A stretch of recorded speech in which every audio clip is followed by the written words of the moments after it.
नमस्कार, मैं हूँ मिली और आज का जो श्लोक है उसने अंदर से एक ऐसी बात कही है जो बात हमें ऊपर ऊपर से तो पता है पर उसे समझना बहुत ज़्यादा कठिन है अपने आप में।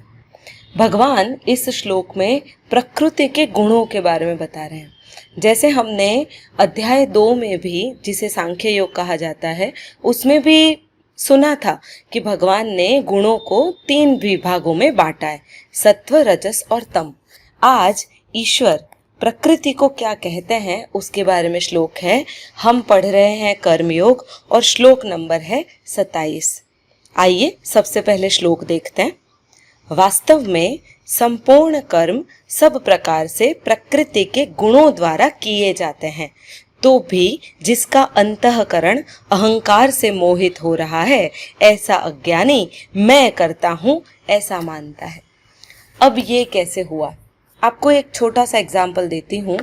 आजकल हम आए दिन सुनते हैं कि भाई घोर कलयुग आ गया है, कलयुग बहुत ज़्यादा फैला हुआ है, व्यक्ति को व्यक्ति की परख नहीं है, सब बहुत स्वार्थी हो गए हैं। आपने भी सुना है ना?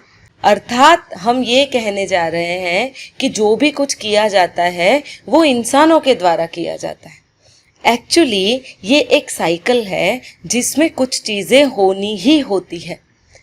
यहाँ पर इस सृष्टि में जो कुछ भी होता है वह इस प्रकृति से ही होता है। अगर प्रकृति व्यक्तियों को तामसी बनाती है तो कलयुग आएगा ही आएगा। ऐसा भी समय था कि प्रकृति ने व्यक्तियों को सात्विक बना रखा था, जिसे हम सतयुग कहते हैं। तो कलयुग की अगर परिभाषा की जाए तो व्यक्ति शारीरिक और मानसिक तौर पर थोड़ा सा कमजोर होता है। यही चीज कृष्ण भी कह रहे हैं।